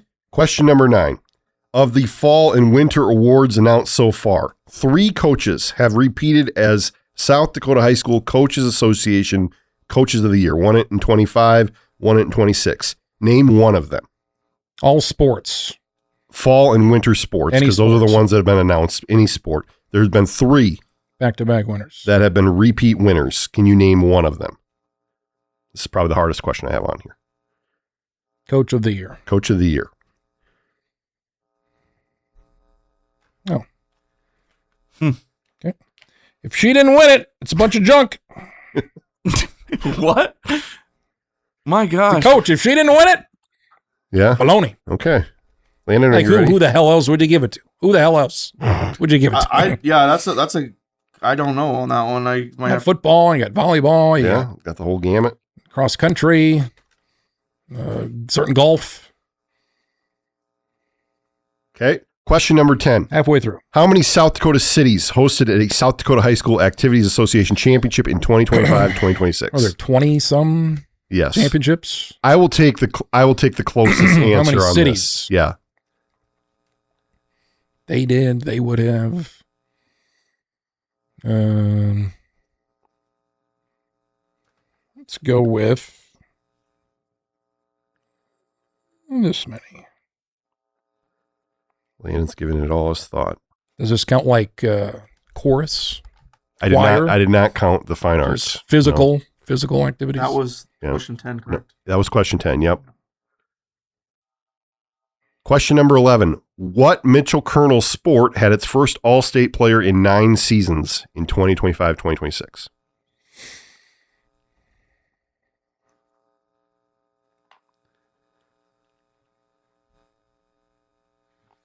I'm fairly certain I got that one. Well, I would I'm hope so. excited. Some of these, to be honest, I just went through and looked at what did all the stories Landon wrote. Was there anything interesting that could be used? So Landon has an advantage because I I'm gonna leave that one blank. didn't do that for you. All-State. That was question number So 11. one player or one. I'm looking for the sport, but I will take. I mean, if you know the player, I'll take that too. I guess. Well, but, if you know the player, you should. yeah, yeah. So, but this was the first time in 9 seasons that this 2017 team had a All-State player. Let's go with this person. Okay. Question number 12. Aside from women's basketball, name a Dakota Wesleyan athlete that was an All-American in 2025-2026. I will give you 1 point for each one you can name. Oh. Sorry. No women's basketball, but it can be men's or women's sports. All conference? What is Name a DW athlete that was an All-American in All-American. 2025-2026, not counting women's basketball. I didn't took know if you women's meant basketball like out. it had to be Men or women? Yeah, men. Yes. Yeah. Oh, okay. That's exactly what I was. I didn't know where you said the women's part. Yep. I don't know if it had to All be sports except for women's basketball. Yeah, well, Okay. You got it there, Travis? yeah, sure. Okay. Question number 13. An opposing basketball player achieved a school milestone against Mitchell during a basketball game earlier this year. Identify the school and player and explain the feat they accomplished. Boys basketball. Was it boys? Or did you say boys? I'm not narrowing it down any Yeah. further than that. Boys or girls?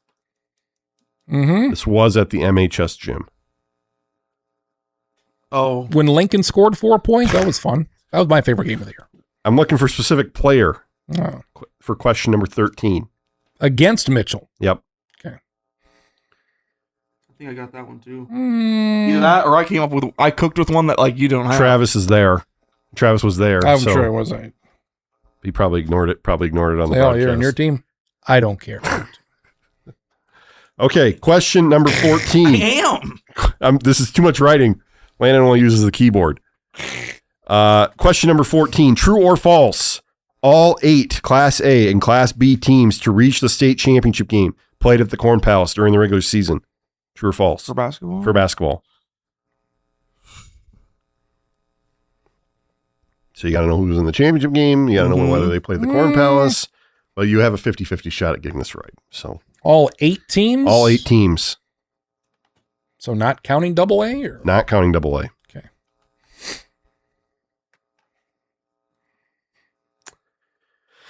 Thinking time. It's going to be a long one, this next one. That was just true or false. That was a true or false, yes. All 8 Class A and Class B teams to reach the state title games played at the Corn Palace during the regular season. True or false? Okay. This is also a 50-50. Question number 15. In the Learfield Directors Cup, which gives out points for success across all NCAA sports, which D1 university in the state finished with a higher rank this last season at USD or SGSU?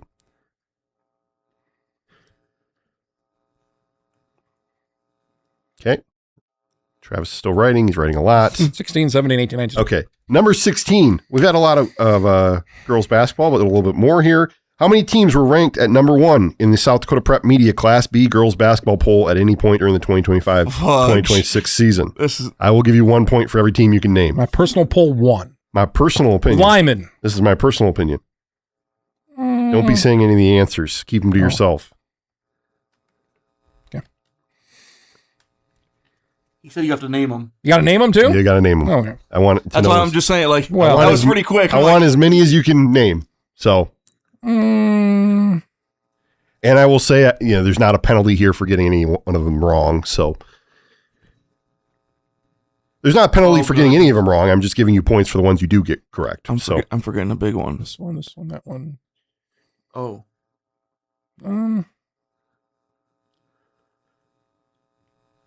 Okay. Question number 17. Mitchell track legend Jason Greenway had a 15-year state record in this track event broken in May at the ESD meet. In what event was Greenway's record broken? 1 point looking for the specific event. Don't need to know who did it. Just looking for the event. No, I get a bonus point for naming. He knows. And Landon's going to know who broke it. Yeah. You get. Yeah. Travis is still thinking. It's done. Yeah. Okay. Question number 18. How many South Dakota high school football playoff games in these 7 traditional classes were decided by 50 points or more in 2025? I'm looking for the number games? No. The number of playoff games that were 50-point games. So I'm looking for a number. The winner will be the person that's closest.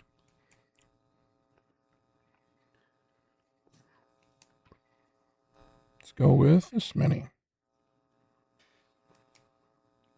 It seems high. Seems high. You got to think about Spearfish, Sturgis. What are you going to do? Close. Go with that. 9-man. This is really just a shot. How many 9-man games did you see? That's tricky. Well, maybe it is high. Okay, either both of you are revising your answers. Let's go with... Still revising.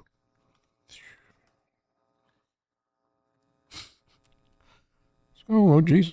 Go with this many. It's high. He's doing some scratch math. He was too low. He was too high. Okay, question number 19. In 26 games, how many double-doubles did Ashlyn Copel finish the season with for Wagner girls basketball? Again, I will give you 1 point for whoever's closest for this. So she played 26 games. How many double-doubles did she have for Wagner? Yep. And I looked at the Mitchell Republic Player of the Year story. This was not in there. So I don't know if Landon ever looked this up. So you had all kinds I updated the spreadsheet every day. So Yeah. Okay. I'm fairly certain I know. Okay, and then question number 20. True or false? Dakota Wesleyan men's basketball had a winning record in home games in 2025-2026. Men's basketball. Home games, did they have a winning record in those games? Okay, It's a trick question and they went 500. It's not Is 500 a winning record? It's not a trick question. No. They were either above or below. All right, good. Okay. Good. Can you repeat question 4? I feel confident. Question 4. Landon, need to hear question 4 one more time. I don't feel confident in any of these. That was for the first time in this high school awards 40-year history. It was given to the same player for the second season in a row. Can you identify the award and the player who received it? This is a 2-pointer. I'll give you 1 point. I feel confident in like 3 to 5. 3 to 5. Okay.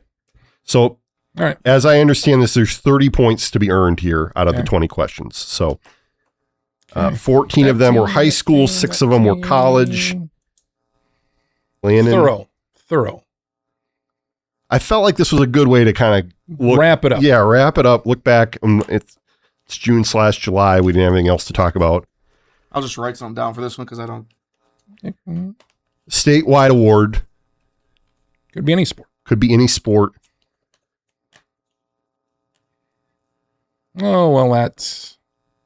Yeah. Okay. I know. I just know it's not this, but I can't come up with a better... Okay. Do you want us to move ahead? Yes. Or are you ready? Or do you want... Yeah, that's... I'm trying to think if there's something... Okay. Well, you can change your... Keep thinking. You can change your answer until question number 4. Okay? All right. Question number 1. DW football season began in a memorable way. How did they win the game over Dakota State? Travis. There was a goal line stand. It went in overtime. No. Okay. Landon. They returned the opening kickoff for a touchdown and then had a late field goal, but there was like no offense in the game. Who had the late field goal? D-Dub, I thought. Okay. I'm going to give Landon this. Their offense did not score. Their offense had like 4 yards for the game. I believe the field goal was with about 8 minutes left, so I don't know how late we would define that. He was closer. But most notably, Dakota State missed an 18-yard field goal. That's how DW won the game. It was kind of a goal line. They went 10-9? 16-14, and DW was outgained 343-70. Yeah, it was bad. Wow. So I had kickoff return touchdown to start the game and no offense. So seems pretty close. I'm going to give that to Landon. So 1 point for Landon. Bonus question: true or false? DW quarterback Jed Jensen had the same number of sub 100-yard passing games and 300+ yard passing games in 2025. Landon? I said true. True? I said true. True. It is true. Is He it two did. of each? He had 2 of each for the season. So congrats to Jed. He is a trivia question answer. He had games of 53 and 65 yards passing, but also threw for 306 and 329. One of those was against Morningside, which is kind of crazy. Okay. Question number 3. DW hosted the 4-team opening round site. Can you name the other 3 teams that played at the Corn Palace? I said Eastern Oregon, Yes. St. Francis of Illinois, Yes. and Kansas Wesleyan. 2 of 3 for Landon. Look at my I just put down St. Francis. I'll give you that. I had the states. Yeah. I had Oregon, but not Eastern Oregon. I had Illinois, Yeah. and I added St. Francis. I got to at the give end. Travis 1 out of 3 there. And then one was Kentucky. Kentucky the instead third of Kansas. we were looking for, which you have to know where this is at. College of the Ozarks I'm Oh, business. that's right. is in Missouri. Very close. So that's who they played Good. in that one. Well, you got 2? He got 2 out of 3. Salvage in 1. That was like a. So it's You 4. don't want to get swept. You don't want to get swept. I knew. I mean, you could. I Oh, yeah, knew Ozark. the It's first. 4-2, Landon, after right. 3 questions. Okay, That's this was the tough one. For the first time in this high school award's 40-year history, it was given to the same player for the second season in a row. Can you identify the award and the player who received it? I actually think I may have salvaged it late, but Okay, what do you think? no, you can go first. I think it's Ashlyn Copel, girls basketball player. What award? Gatorade Player of the Year. no. No. Coaches. But is that your official guess? Ashlyn Copel would be the guess. The award? Would be It's- for basketball. Okay. I had Ashlyn Copel, the Hanson Anderson player of the You year. are both incorrect. I was looking for Gatorade Player of the Year, but in football, Hudson Parliament was Really? the first to win that award 2 Really? years in a row. Ashlyn Copel won it, but it's happened before. Somebody else. Mandy won it twice. as Yeah, and I well. believe- That would make sense. Yeah. I believe Jill Young also Might There'd be won it somebody twice. that would. Yeah. No, that's- So kind of wild that the football award has never gone to the same person 2 years that's in a a row. lineman. And a lineman, yeah. So, but I didn't know how to ask that without giving it all away. No. So that was a tough one. It was a tough one. Hudson Parliament. Okay. He's a monster. Question number 5. Mitchell football defeated Douglas 2025 opener. It was 57-0. What percentage of the Colonel's points for the season came in that game? Travis. Might be a bit high. I'm going to go 33%. Okay. I said 57%. Oh, Jesus. Travis is closer. It was 40.4%. Mitchell had 141 points for the season, 57 in That's that close. game. When I was 7 off. So Travis was closer. He's going to get that. Oh, We are not playing prices right here. So congrats to Travis. I also found, didn't know this at the time, it was the first time since 1999 that Mitchell was shut out, had a shutout in one game and then got shut out in the next game because they lost the Colonel Bowl 40-0 to Brookings. So, okay, question number 6. On seed alone, out of 24 games, how many upsets were there in the girls basketball SODAC 16 2026? 3. I also said 3. I'm not, I guess I can give you both the point. Half a point? It was 2. 2. It was 2. Wow. Or I can give you a half a point if you Each want. Corsica Stickney was one of them. Corsica Stickney was a 9 and beat Wabash Summit, and Lakota Tech was a 9 and beat Rapid City Christian. So, yeah, I'll give you both half. Oh, we both get credit. Why not? One each. One each. I'll give you, one each. Sure. We both got it right. Not 11. That would misconstrue the scoring. Okay. Question number 7. How many Mitchell area teams qualified for the state high school volleyball tournament in 2025? I said 4. Okay. I had Mitchell, Yep. Burke Parkston, Yeah. and Wagner. Burke did not make it. You had the other 3 right. So I'll give you 3. There's no penalty for getting it wrong. Travis? I had 3. I had Mitchell, Wagner, Corsica, Stickney. 2 out of 3 for Travis. Yeah, Parkston. Parkston made it, yes. So that's not going to go over well down in No, Parkston. no. It's going to be tough. Parkston's good at everything now. That's right. Volleyball, basketball, football. Okay, question number 8. This is where Landon's going to fight me, I guess. Where the river Well, meets the... How can you fight? I don't know. No, They're one well, seeds. They're 1 seeds. But one of the 1 seeds changed. I'm not going to. State 2 was the 1 seed in the bracket. 1 seed in the state tournament And I- who won the state championship. Oh, just that's don't right. And I just don't remember how it flipped. Yep. Okay, well, we're giving it I away. remember. How many 1 seeds won it? I don't think any. 1, no? Yeah, none. Well, the answer is 1. No. Wasn't West Central the 1 seed? I thought Class they A? were the 1 and then they flipped out of it. I think they were the Sioux Falls Christian was the 1. Uh-oh. That's 'Cause what they were This is what I was undefeated. hoping to avoid. Did you say 1 or none? 0. You said none? I You said none. 0. Because Brandon Valley was the 1 in girls. Lincoln was the 1 in boys. I wrote all 6 of the champions and then none Yes. of them that I... Let me just double check. If I was wrong, I And what apologize. Ethan girls. What was it? Who's boys for B? I stand corrected. Huh? You guys are going to get that right. It was 0. I thought West Central was the one. Undefeated. They should have been. They beat Sioux Falls Christian head-to-head, but So you guys are going to get that right. Sodak 16, they went into it. And oh, by the way, you're not. Yeah. Okay. And ultimately, it didn't matter. Okay. Nice job. Because they steamrolled everybody. Score update. Landon has 9. Travis has 7. Ooh, I'm putting in my bullpen here. Yeah. You aren't gonna make it to the end of the game. Banda. All right. Banda. Definitely the toughest question I have on here. No.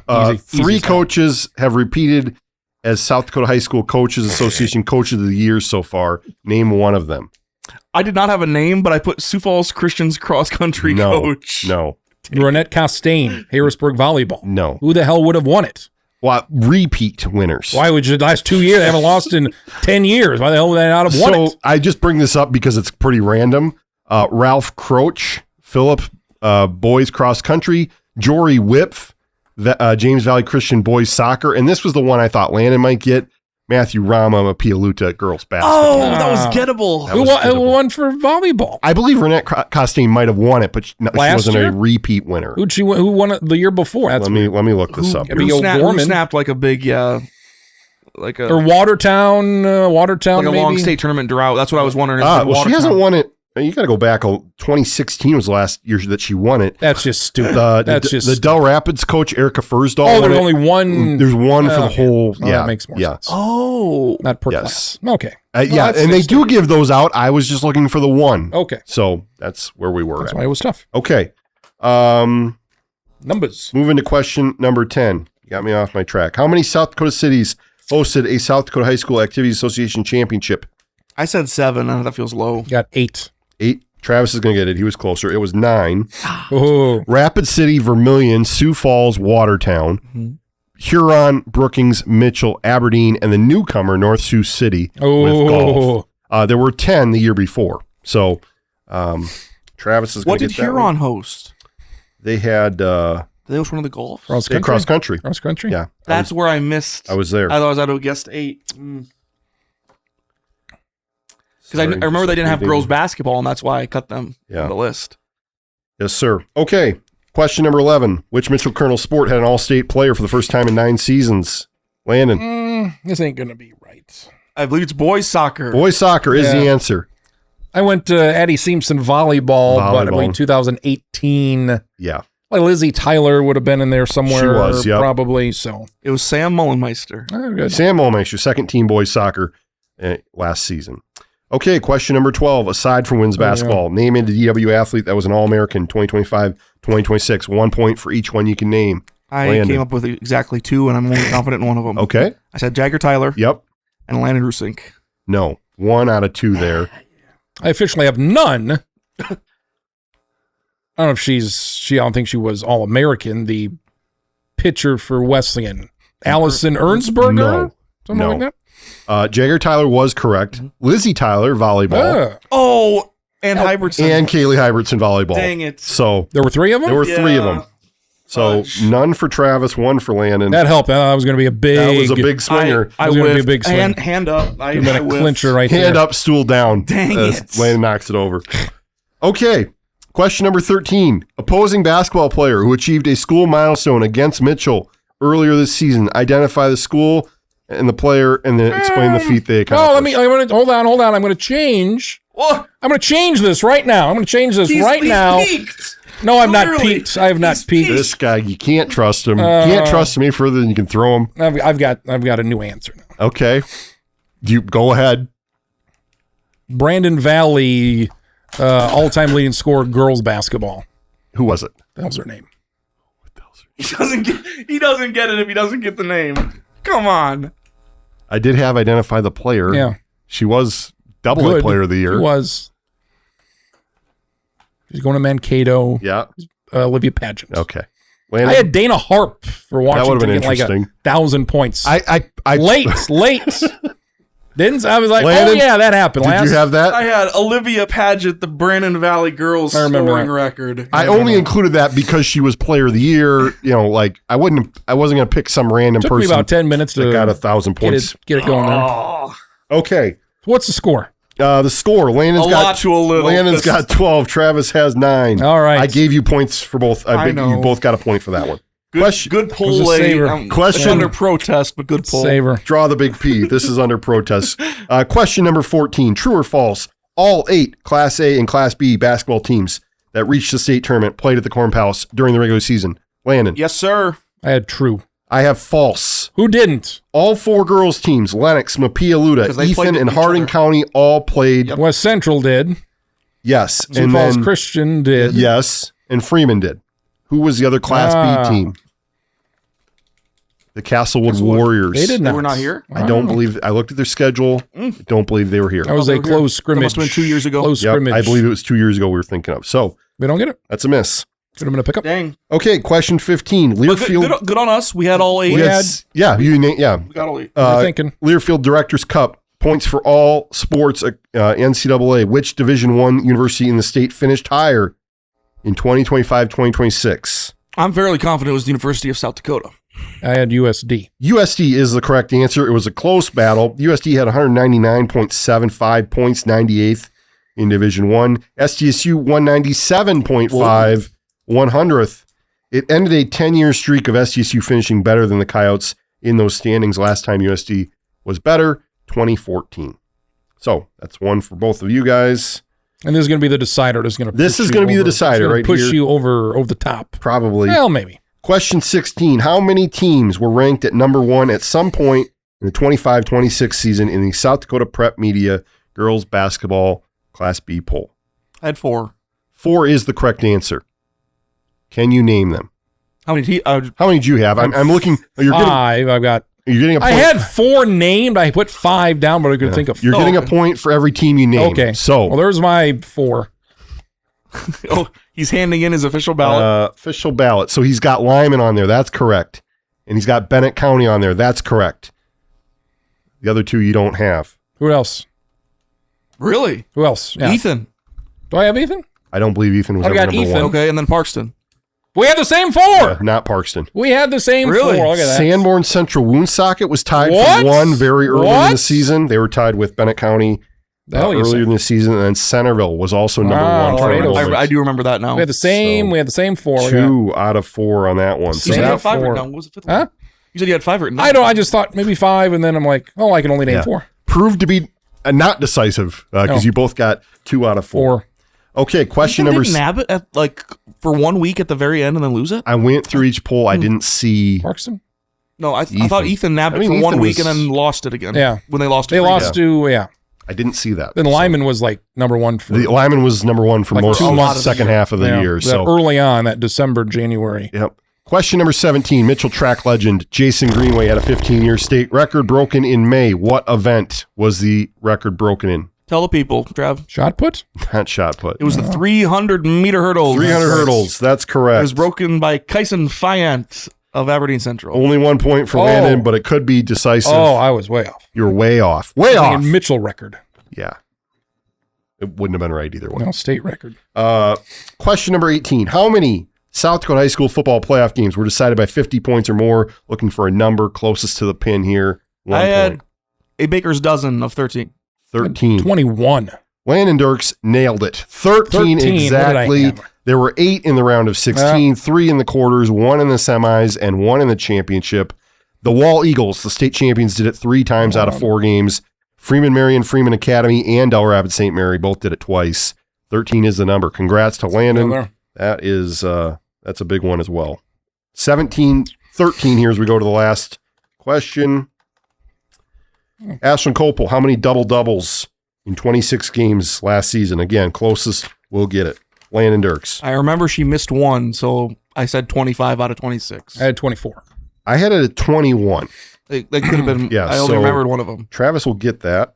Courtesy point. Courtesy point late. 21. Okay, and then true or false? She averaged a double-double by a fairly She did. considerable She averaged margin. it. Yep. True or false? Oh, and I want to point this out. She had 8 double-doubles in the last 9 games, helping them reach the state tournament. She also infamously, or famously, I guess, 28 points, 12 rebounds, 10 blocks.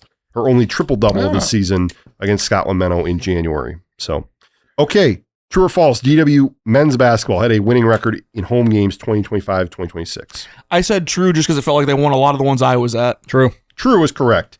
They did. They 8 were and 6. 7 and 6. 8-6. All right. They have had 14 seasons in a row where they have had a winning record in their home games at the Corn Palace. So, final score, Landon Dierks 18, Travis Kriens 14. Oh, that was a lot more than I thought. Thank you for playing along with my little game, my little quiz here. That was a good game. All right. Thank you. That was good. 2025-2026 high school, college trivia. Yes. Local. I kept it local. Kept it in the States. Good. Yeah, we got about an hour. Maybe the longest one yet. Yeah. I should have said that we need to carve out some time. That's fine. That's all we had. So, Twins are fine. They're 40-45. They're 2 games out. They just can't lose ground. Yeah. They got swept by the Dodgers and picked up a half game. I went. That's so bad. And I was off for about a week. Probably went 2 or 3 weeks without watching a Twins game. I took a break. Like you said, they're still kind of where they were before. Bullpen still stinks. A couple of the guys are. Offense really good. Yeah. Byron Buxton loves RBIs with nobody on base. Solo home runs. Driving a guy if he wanted to. No, they're 40-45. They're 2 games out of the wild card. They're only 4.5, 5.5 out of the division. Yeah.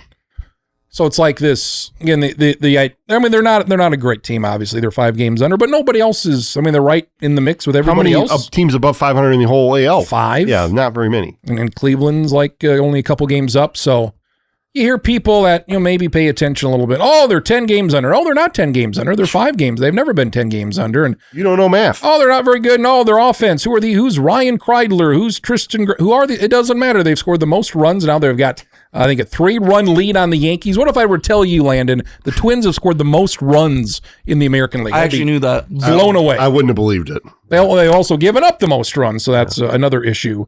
But yeah, we'll see if they can. They had a pretty good stretch. Texas, Arizona, this blew them out of the water 2 weeks ago. They had the 18-run game. They had 13-0 lead versus Texas. So one of my favorite Twins teams in quite some time. I've enjoyed it. Because everybody's like, oh, this sucks. No, they're 2 games out of a playoff spot, and we're more than halfway through the season. So you need a fan in here. And it's not. They've gotten a couple bullpen pieces that you can. Andrew Morris has done well. Gomez has done well. They've had a couple guys that you think, you can come back next year. And then Bond, if he didn't tear the hell out of his shoulder yesterday, that didn't look good. And then they bring in Funderburk. Yeah, he's getting shelled. Yeah. A couple games in a row that happened. Rough. I will say, I have done a few times the 15-minute condensed game. Oh, yeah. If I missed the night before, that's been helpful because it's I don't want to, I'd like to know what's going on, but don't need to rewatch. Got the Yankees this weekend. That's no good. Just, try and win one. And you got Houston. Houston, all of a sudden, Houston's back in the mix. The Phillies, they're 3 games back of Atlanta after they fired their manager early on. So the Phillies are up and coming. Mizorowski threw 105.5 that's good. The other night. So he's so cool. That's exciting. I love that kid. They had the Twins Dodgers. They lost 2 1-run games. So could have had one of them. Didn't get any of them. Ohtani. So I'm still on board. So I'm curious, who's leading the National League Central? Brewers by a lot. Oh, really? Interesting. Win a playoff series. Win it. Let's go. Do you expect any big moves for we them? Did last year. We beat the Cubs. It was a big deal. That doesn't. Was it a 2-0, 2-1, 3-1? It was a real series. That was a real series. Yes, legitimate series. All right. Yes. Good. Any big moves you anticipate for them? Trade deadline. Yeah. Add a bat here and there. What are we looking at? Well, there for a while, I was wondering if they were gonna maybe do something at third base / shortstop, but now it looks like we're getting in the mode where we're calling up people. So right. Cooper Pratt made his MLB debut. It doesn't matter. These are the Brewers. You call people up, they're good. Jesus Made is the number 1 prospect in baseball. I expect him to make his major league debut at some point this summer. So that'll be fairly big news, I think. Maybe they still do make some noise and trade for somebody. I don't know. The pitching staff has just been so gross that, this feels like a team that could win, really could win a World Series if things fall right, just the way they're pitching. So it's weird. I think they're technically on a worse pace than a year ago. They won 98 last year. They won a lot of games last year. They had best record in baseball last year. But I feel better about this team's chances to potentially, beat probably the Dodgers. Let's be honest. If they run into the Dodgers again in the postseason, I feel better about this team's chances than last year's. So, and it all comes down to, out of nowhere, the best rotation in baseball. Yeah. Mizorowski's been Kyle Harrison, and they revived Kyle Harrison. Mizorowski's been nothing short of unbelievable in year 2. Woodruff's back. Woodruff had a great game. I think that was just yesterday. Yeah, a couple days ago. Yeah. I've already seen a college baseball game this year. I've seen a big league baseball game, making my annual St. Paul Saints visit this weekend. So you missed Royce Lewis jersey night or whatever. Yeah. Well, what was it? The Twins were going to give out a bobblehead. He got sent down. Then the Saints were going to give out a jersey. They sent him back up. Just can't help themselves. But they're playing the Buffalo Bisons. So good.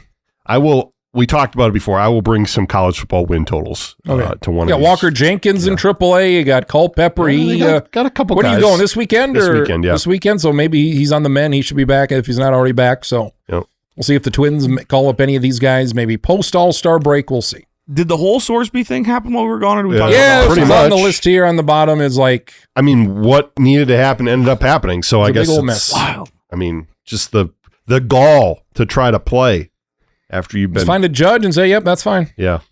Well, really? Wasn't that the thing? Like, the judge they found was...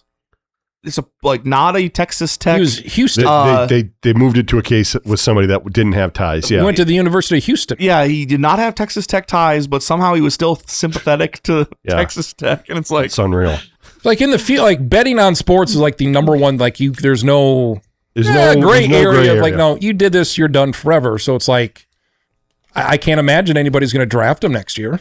Well, and I do like that the NFL and the CFL have basically told him, like, we ain't doing this. No. Like, it was very interesting to me that the NFL just shuttered the idea of the They supplemental kind of draft. screwed him over there because they said, okay, here's your deadline. Yeah.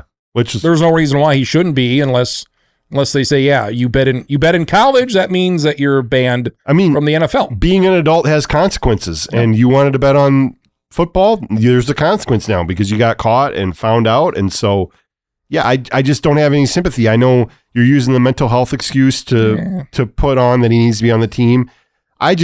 There's two things that kind of stick with me. Like, where is Cincinnati? How are they not getting hammered more? Not our problem no on more. This? Not our problem. And I guess credit to Texas Tech for saying they were still going to pay Sorsby the NIL money that they had committed to him, but you don't need to stand. Was it that, or was it they're not going to make him repay what they've already given him? Well, that would make more sense if that's true. I think that was what I heard. I didn't see the distinction. I didn't. Maybe they've already given him basically. Yeah, maybe if you're Texas Tech, like, do you want him on the sideline? You're like, hey, you're going to be a volunteer coach? No. Ooh, I don't think so. Because they were like, oh, you're with us. Yeah. You're our guy. We're going to, protect you and support you. Until a week later when they didn't. And it's like, then he leaves town. And the now bizarre thing of the whole sequence was that half an hour long video. And I didn't watch it, but I didn't watch it either. But the fact that the university thought that they had to put it out. I just saw a picture of a bunch of people. It was like a hostage video. It was the president and the football coach and the athletic director and the fundraising specific athletic director and somebody else. And it's like, we're behind Sorsby 100%. And everybody else is like, why?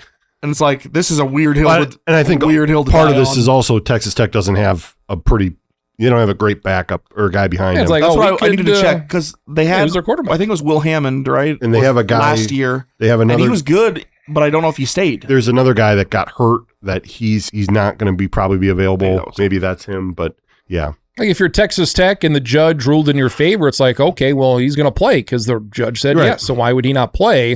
I don't think any other school would have taken the stand of, well, you know what? He did something wrong. We're not going to allow him to play. You're right about that. No other school would have done that, but it would have been nice if Texas Tech would have said, yeah, you know what? You're done. I guess they did suspend him for the first 2 games. Which came out of the judge's ruling. It's like either you're in or you're out. Yeah. It's like either you did something you weren't supposed to do or you didn't. This wasn't a minor violation. So it would have been nice for Texas Tech to say, you know what, kind of screws our season over, but we should have taken a moral stand to say, well, because if it was the 4th string linebacker, right, he's out. Yes. Just because this is a guy you paid $5 million to. Well, in Iowa and Iowa State, they had those guys that got just ethered. No names that they just kicked to the curb. So and Landon has the thing here basically that this Will Hammond will be ready to start the season. They'll be fine. They're still a favorite in the Big 12. So he'll be coming off a torn ACL, but it's tough. Some bandages he was decent in good enough because he's only a redshirt sophomore. He was a redshirt freshman a year ago. Yeah, and he was, for being a redshirt freshman, he was decent in the stead of Baron Morton there for a few games when Baron Morton broke his leg or whatever it was. So probably 2 weeks. We'll do another one post July 4th. Now that we've kind of gotten reestablish through things June here, and we can start building up. like I had time off, you had time off, you've got time off, so now we're kind of back in the swing of things in July. July 4th, not high on my list of like the big holidays. It's like, the fireworks, you've seen them. It's like, it's hot out. And you got a dog. Dogs got don't a love dog, that. got a baby. Well, it's like, also very weird. Like, I was told that this 4th of July was going to be a huge deal. Oh, boy. You want to get into that way? Well, it just doesn't feel like I've seen a lot that's like actually going on. I can, like around I here. can tell you why. oh, yeah? Okay. I'm not excited about anything. This 250. Yeah. So The Busch Light 250. Hopefully you can catch me on a boat somewhere. There we go. MitchellRepublic.com, place to be, all your scores and updates. yeah, got a couple things in the hopper. One story in particular that I plan to have done by now, but is not done. Landon knows what it is. So trying to get that wrapped up. He's resigning. I'm resigning. That's Okay. it. So case closed, folks. But no, Still living it. lots. We're going to, and it won't be long. I know we're very close to 50 days out from the high school football season. I'll have my 50 day or 50 notes thing. 50 things in 50 days. Yeah, so we we'll visited have all the We'll camps. already have to talk about high school football next time we meet. And some people want that. Some people are, I don't. Some but, people are sick, like you and me. Some people are sick. For Marcus, for Landon, I'm Travis. You've been listening to the Corner Booth Podcast.